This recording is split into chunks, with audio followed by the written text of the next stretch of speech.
Bună, dragii mei, bine ați venit la previziunile voastre pentru energia lunii aprilie. Acestea se aplică pentru toți cei care au ascendentul, soarele și luna în Vărsător. Să vedem despre ce este vorba, pentru că aprilie se anunță a fi o lună intensă. Vă mulțumesc tuturor celor care sunteți abonați, vă urez să aveți o lună minunată, iar celor care sunteți aici pentru prima dată, vă urez bine ați venit. Vă invit să vă abonați dacă considerați că mesajele de aici rezonează cu voi. Să începem așadar. Pe 2 aprilie, Mercur și-a început perioada de retrogradare în semnul cardinal de foc al Berbecului, în casa voastră a treia. Această casă are legătură cu familia extinsă, comunitatea, cartierul, vecinii, frații, surorile. Are legătură cu educația și cursurile pe care poate vreți să le faceți, tranzacțiile comerciale și drumurile pe distanțe scurte. Mercur este guvernatorul de drept al acestei case, iar Berbecul este independența, acțiunea, a fi energie brută. În perioada de retrogradare aici, Mercur ne oferă șansa să ne deconectăm de la mentalul colectiv, să întrerupem sistemul de turmă și să ne recâștigăm independența. Iar pentru voi acest context înseamnă, în sfârșit, mă îndepărtez poate de cartierul în care locuiesc, vreau să mă mut aici.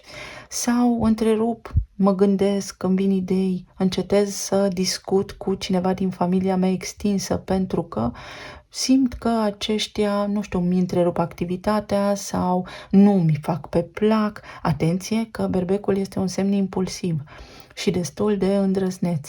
Atenție la comunicare, atenție la ceea ce spunem. Pentru alții dintre voi poate fi reconectarea cu familia voastră extinsă, cu a voastră comunitate din care faceți parte, cu vecinii. Poate fi aplanarea unui conflict aici cu vecinii sau poate fi ideea de a vă reîntoarce la niște studii sau analizați piața, faceți cercetare, vreți să studiați ceva, să învățați ceva nou pentru ca ulterior să vă ajute în profesie, în carieră, în viața personală. Pe 5 aprilie, aici, intră Venus, zeița frumuseții, tot în Berbec, tot în casa a treia, și Venus vorbește despre banii lichizi, despre abundență, despre senzualitate, dar și despre stimă de sine. Este o energie magnetică care atrage și o energie foarte benefică.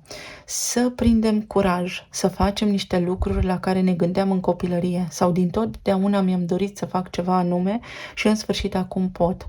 Pentru alții dintre voi poate fi împăcarea, după cum spuneam, cu cineva drag vouă din neamul vostru sau cu vreun vecin. Pentru alții dintre voi este o bucurie, vreun vecin se mută sau ceva în comunitatea voastră se întâmplă, poate vă faceți planuri să vă mutați de unde aveți acum spațiul locativ în altă parte. Pentru alții dintre voi este activitate pe internet, tranzacții comerciale, posibilitatea de a începe o mică afacere sau de a descoperi, de a vă educa în zona aceasta de marketing, de network marketing, cum este acum în trend. Poate însemna venituri în plus din online sau puteți să vă cumpărați o mașină, chestiuni care au legătură cu mașina. Poate fi chiar și o mică excursie pe care o faceți, pe care acum vă permiteți. Pentru alții dintre voi poate fi reconectarea cu cineva din copilărie, cu o iubire. Poate pe acolo, printre vecinii voștri, ați avut vreo relație anterior cu cineva și acum acea relație se reaprinde. Acel foc, acea pasiune. Poate însemna și să cunoașteți pe cineva nou dacă sunteți înscriși la vreun curs sau în drumurile voastre de zi cu zi pe care le faceți, în vreo excursie, în vreo vizită la familia voastră extinsă. Aceștia să vă facă cunoștință cu cineva. Tot aici, în casa a treia, are loc pentru voi eclipsa de soare din Berbec din această lună, această eclipsă faimoasă despre care toată lumea vorbește, care este o lună nouă. Noi intenții, noi direcții. Eclipsele, când se petrec, marchează profund zonele pe care le ating. Deci tranzitul în această casă nu va fi deloc insignifiant. Ce vă poate aduce aici nou eclipsa? O mașină cu care acum să faceți, spre exemplu, bani sau oportunitatea să vă dezvoltați mai mult. Achiziția de aparate electrocasnice, dacă asta vă doriți. Este o casă foarte mercuriană care ține de comunicare, de intelect, dezvoltare personală, eliberarea de atașamente vechi din trecut. Este un pas foarte important înainte.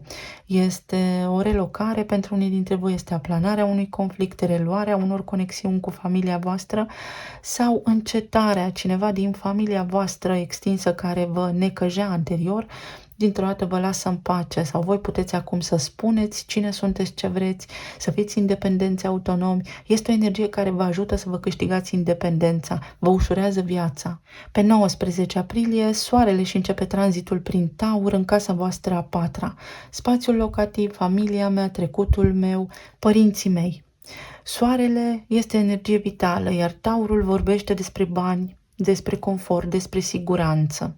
Această zonă din hartă vorbește despre siguranța în propria mea casă sau acum simt că am tot ceea ce am nevoie să numesc acest loc acasă. Dacă investesc în ceva anume, acest loc, această locuință va deveni a mea permanent.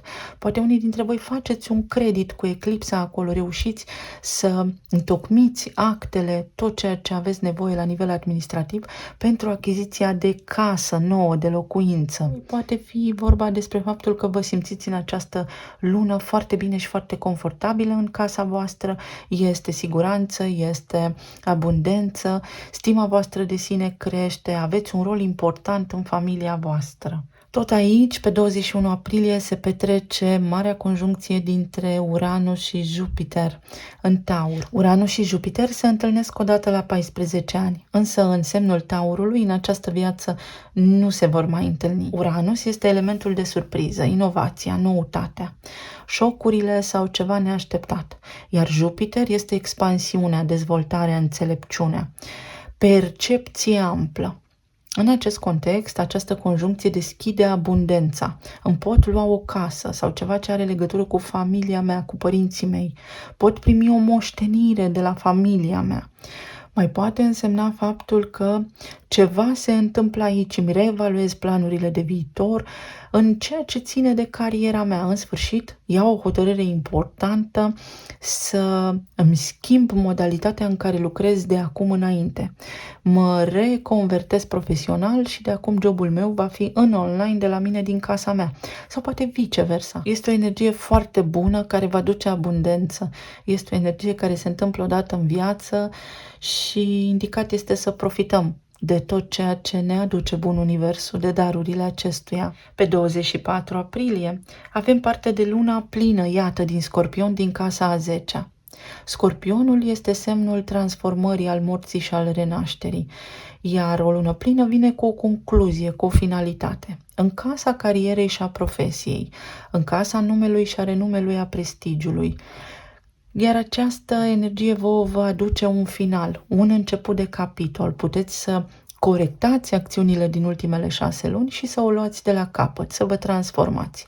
Este puterea de a o lua de la început, fie un nou serviciu, fie mă reconvertesc, fie îmi schimb modalitatea în care acum profesez, pentru că vreau mai multe cursuri, pentru că sunt mai bine documentat sau pentru că acum voi face o schimbare exact cum am menționat anterior. Îmi schimb locația în care eu profesez. Poate fi, pentru alții dintre voi, poate fi pensionare sau poate fi, să știți, un divorț.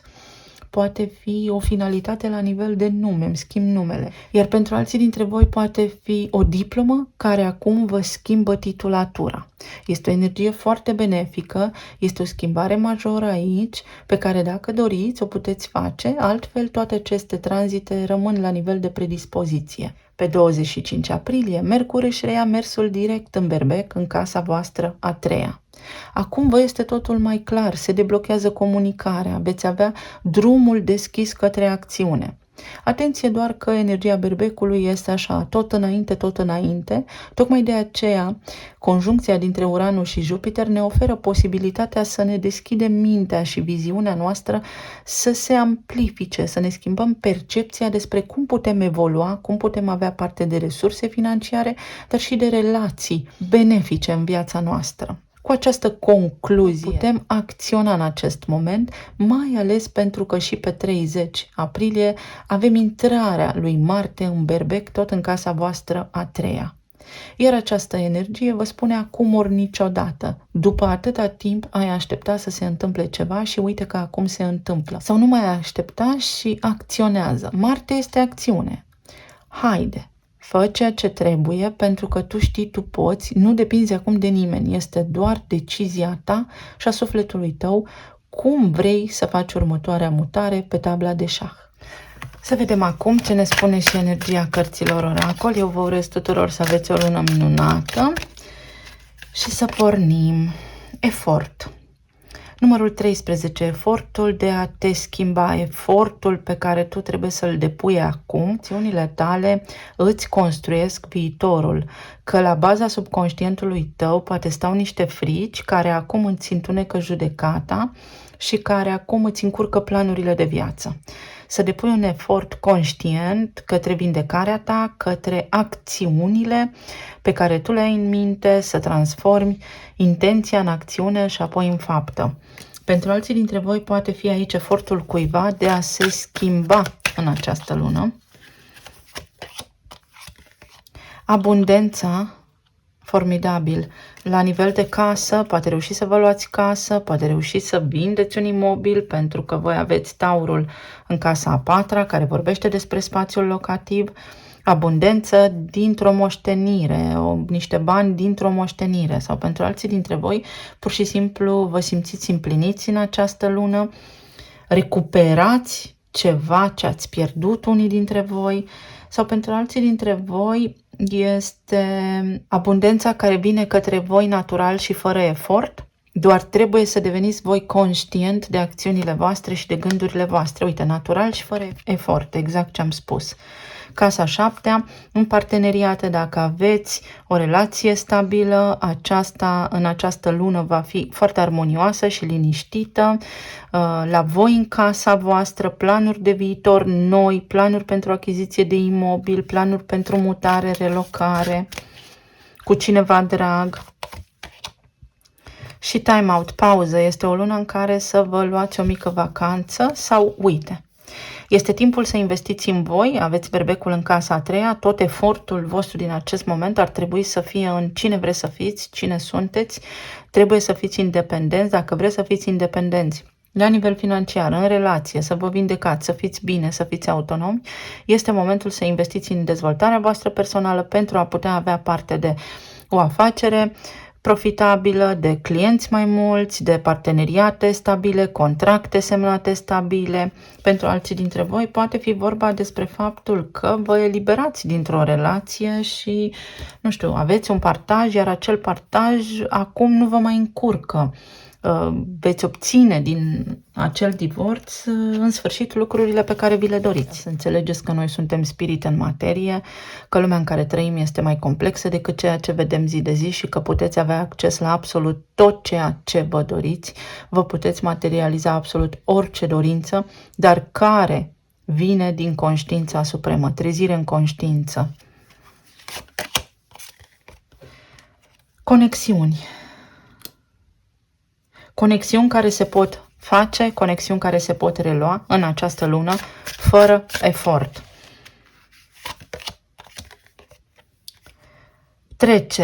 Trecerea de la o situație la alta, trecerea fără efort de la o situație complicată la una care vă este benefică la ceea ce vă doriți. Pentru alții dintre voi, chiar dacă nu știți ce se va întâmpla în viitorul vostru sau poate aveți această stare de incertitudine acum, poate fi vorba despre faptul că v-ați deconectat de la divinitate, că v-ați pierdut încrederea unii dintre voi. Credința voastră în această lună nu are nevoie de dovezi, trebuie doar să vă urmați calea.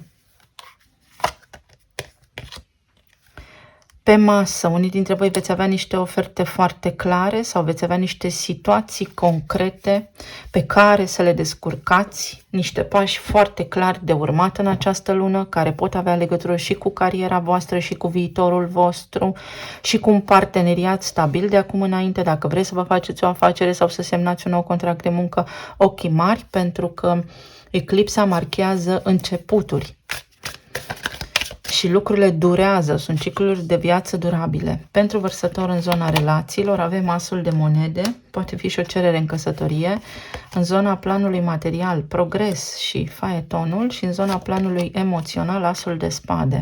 În zona emoțiilor, în zona relațiilor, pentru cei care sunteți singuri, uite, pe masă, o ofertă concretă, o situație care se schimbă, din singurătate în parteneriat, să te uiți și la tine, să te descoperi pe tine în primul rând, să te dezvolți pe tine, să cauți să te cunoști mai bine, să te educi în ceea ce privește lumea în care trăim, viața așa cum este ea, pentru că există aici un blocaj care nu-ți dă pace și te ține într-o poziție nemișcat. Această lună îți oferă oportunitatea de a-ți deschide orizontul, de a cunoaște pe cineva. Pentru cei care sunteți în relații deja formate, aici este vorba despre faptul că în această lună voi și partenerii voștri puteți avea în mod foarte natural, în mod foarte ușor, niște lucruri concrete, lucruri pentru care ați muncit, care acum dau roade. Pentru alții dintre voi este un angajament ferm din partea omului cu care aveți o relație stabilă dacă nu sunteți oficial căsătoriți. Poate fi o cerere în căsătorie, este o energie extraordinar de benefică. Iar pentru alții dintre voi poate fi vorba despre o sarcină, dacă asta vă doriți. Pentru cei care sunteți în perioada de separare, aici se pare că pentru a ajunge la o împăcare cu persoana respectivă, cu persoana la care vă gândiți voi acum, este nevoie de un efort. Este nevoie de efortul de a vă întoarce la origine. Dacă vreți să vă împăcați cu această persoană, este o muncă aici foarte asiduă la nivel spiritual pe care trebuie să o faceți acum, și anume să treceți de la cadrul vostru actual la cel natural, la iubire necondiționată, la lărgirea percepției despre viață, la înțelepciune, și apoi puteți materializa concret o împăcare cu această persoană. Probabil că aici s-au produs niște zguduiri, a existat ego, voința mea, voința ta, și în această lună puteți ajunge la un consens. Uite, ne-a apărut nebunul întors. Vreau și nu știu ce vreau. S-ar putea unii dintre voi să aveți niște opțiuni disponibile sau să așteptați ceva de la cineva. În această lună, concret, veți putea primi o finalitate, o concluzie, un sfat, o recomandare, un lucru concret din partea cuiva. Cei care sunteți singuri, un început este aici pentru voi. Pentru ca acesta să se materializeze, trebuie credință fără dovezi. Să nu vă întrebați cum, când și în ce fel, ci doar să știți că voi meritați. Pentru cei care sunteți în relații deja formate, o luați de la început cu ceva sau în sfârșit, se întâmplă în casa voastră, în relația voastră, acel eveniment pe care atât de mult îl așteptați. Poate fi o sarcină, poate fi o căsătorie, poate fi o înțelegere, aplanarea unui conflict, o sumă de bani de care aveți nevoie, dar asta ține de evoluția voastră ca și cuplu, ca și familie. Iar pentru cei care sunteți în perioada de separare, poate fi acea unică șansă de a recrea, de a vă împăca. Sau poate mai fi pentru unii dintre voi și încheierea unui capitol care a fost un efort, a fost o povară. Eremitul. Capăt o imagine de ansamblu. Merg după steaua mea.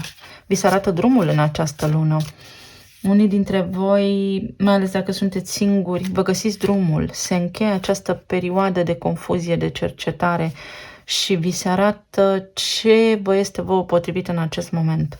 O persoană evoluată. Pentru alții dintre voi poate fi trezire spirituală, înțelegerea acțiunilor din trecut, relațiilor voastre din trecut, pentru a putea încheia acele capitole astfel încât cineva nou să intre în viața voastră. Cineva tace, dacă vă plăcea de cineva, aveați voi pe cineva în gând, acea persoană, ia uite, Luna, casa a 12-a, acea persoană va activa cumva fricile și în această lună puteți găsi în voi curajul să faceți niște declarații, sau persoana aceea care vă este vouă potrivită în această lună poate găsi curajul să vă facă niște declarații, o ofertă concretă. Pentru cei care sunteți în cupluri, eremitul vine cu înțelepciune, vine cu experiență de viață, care acum vă va fi de ajutor. Avem experiență, hai să facem chestia asta, hai să ne înțelegem, hai să fim bine. Iar pentru cei care sunteți separați, cineva poate ieși acum din peștera minții, din ceea ce a gândit, din ceea ce a făcut. Așa dintr-o dată, cu Venus acolo în berbec și cu Mercur în perioada de retrogradare. Pentru că vrea, acum, dintr-o dată. Regina de spade. Este o energie care spune, știu ce vreau și aia primesc, pentru cei singuri. Pentru cei care sunteți în relații deja formate, pentru unii dintre voi s-ar putea ca înainte să fi discutat despre un divorț, iar acum să reevaluați acele discuții și să spuneți, hai lasă, hai să ne maturizăm, noi suntem bine de fapt împreună. Pentru alții dintre voi s-ar putea să însemne tăierea unui contract, da? care înseamnă căsnicie, și o iau de la început. Acum sunt independent, acum știu că pot să-mi port singur de grijă și mă pot îndepărta din această situație. Pentru cei care sunteți în perioada de separare este comunicare. Însă atenție că această comunicare s-ar putea să spună: sunt aici, spune-mi ce vrei. Să fie destul de abruptă, de rece, de distantă. Să aveți grijă la gândurile voastre, pentru că berbecul poate aduce nervozitate și impulsivitate. Mai departe, limite, granițe, asta spune și regina de spade. Dacă tu știi cine ești, vei atrage în viața ta, dacă ești singur, persoana potrivită, fără să depui un efort, dar respectându-te pe tine însuți sau însăți, știind cine ești și ce vrei. Nu să te mulțumești cu puțin, ci să fii omul potrivit pentru tine. Pentru cei care sunteți în cupluri, de ajuns cu perioada în care ne-am luptat, am avut provocări, în sfârșit respirăm ușurați, suntem fericiți, sau de ajuns cu această perioadă în care am depus atâta efort și lucrurile tot parcă nu funcționează, vreau un nou început. Voi sau partenerul vostru să vă spuneți asta, pentru că aveți acea conjuncție care vine cu șocuri între Uranus și Jupiter în casa 4-a. Iar pentru cei care sunteți singuri, dintr-o dată, vedeți, este acel moment în care cineva spune: stop, acum discutăm, nu mai stăm așa în expectativă, ci lămurim, clarificăm situația. Și aici avem fantezie, puteți materializa începuturi noi, niște lucruri fantastice pentru voi, se schimbă la nivel de relații sau ceva ce poate nici măcar nu v-ați imaginat. Și începuturi, asul de monede. Mai încearcă o dată, te poți împăca cu cineva sau altă direcție, o iei de la început, cineva mai bun pentru tine există aici. În zona planului material avem faetonul care indică progres. Treci de la o situație la alta, poate de la lipsă la abundență. Sunt șanse noi de reușit aici pentru voi. 2 de bâte, planuri noi de viitor. Regele de monede.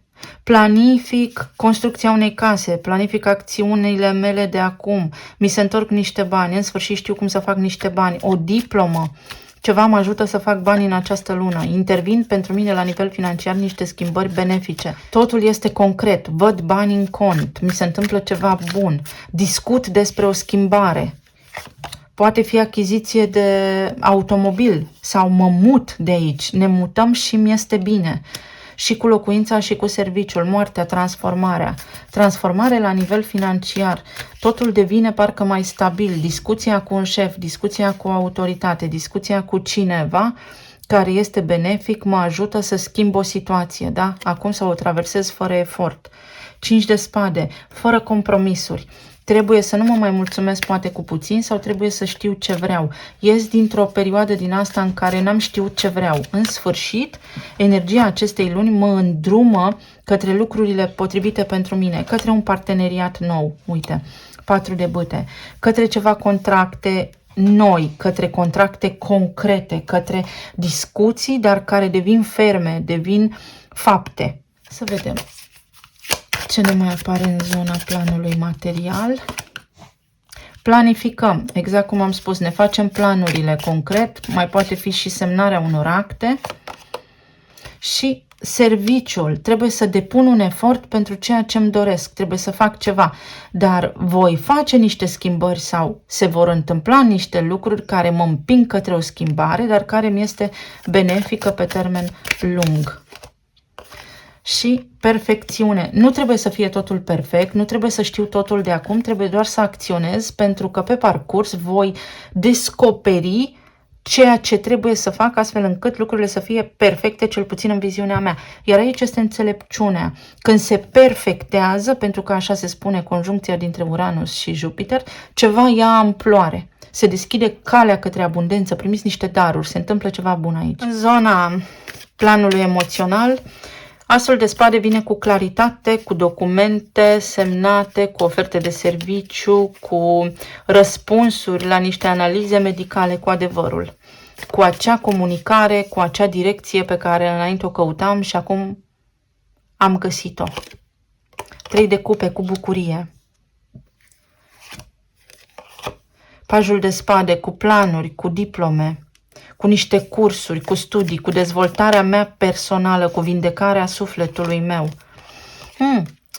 Roata destinului cu șansa. Unii dintre voi veți avea o șansă formidabilă, omul potrivit la locul potrivit pentru voi în această lună. Să faceți niște lucruri la care vă gândeați. Uite, să încheiați o karmă puternică, care poate avea legătură cu 3 oameni. Să fi fost 3 implicați în această karmă. Se încheie o situație complicată, 10 de cupe și intrați în armonie, ajungeți la o stare de abundență, de beatitudine, de liniște. La nivel medical, vă eliberați de o povară sau trebuie să faceți un tratament. Poate pentru unii dintre voi aici este vorba despre o dependență pe care o conștientizați acum și începeți un fel de terapie. Pentru alții dintre voi poate fi o terapie. Să mergeți la un terapeut, de orice natură ar fi acesta. Ideea este că luna aceasta vă deschide calea către desăvârșire și împlinirea sufletului. Uite, poate fi vorba despre o dependență, dependența de serviciu, dependența de a sta de vorbă, de a avea prieteni, anturajul, etc. Sau alcool, chestii toxice. Și în această lună veți avea capacitatea să vedeți ce vă face rău, cine vă face rău și să vă vindecați. Pentru alții dintre voi s-ar putea să renunțați la un tratament. Casa. Și toate acestea au legătură cu casa a 4-a, unde voi aveți Taurul, unde se produce conjuncția dintre Uranus și Jupiter, care vă spune, vedeți, vă oglindește, de fapt, trecutul vostru, pe mama, pe tata, pe formatorii voștri, casa copilăriei și cum voi ați preluat totul de acolo, în subconștient, fără să vă dați seama. Și această lună, cu efortul vostru, cu intenția voastră, vă deschide, de fapt, drumul către o nouă viață, dar către ceea ce voi ați venit, de fapt, aici să faceți și să fiți. Sufletul vostru vă ghidează mișcările. Talismanele.